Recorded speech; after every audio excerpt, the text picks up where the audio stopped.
NeWisdom here. Today we want to tell you how to add wireless charging for your LG G4. You must have a battery backdoor with original NFC sticker, but without wireless charging. Now don't worry, NeWisdom comes.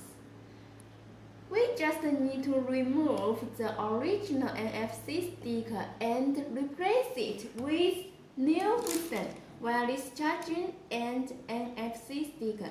Then both wireless charging and NFC function works. Now let's start.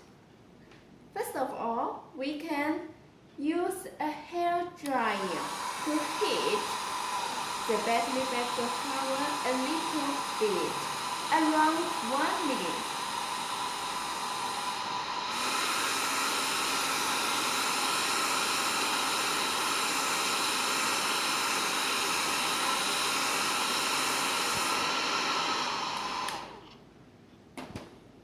Now let's try to tear it off little by little.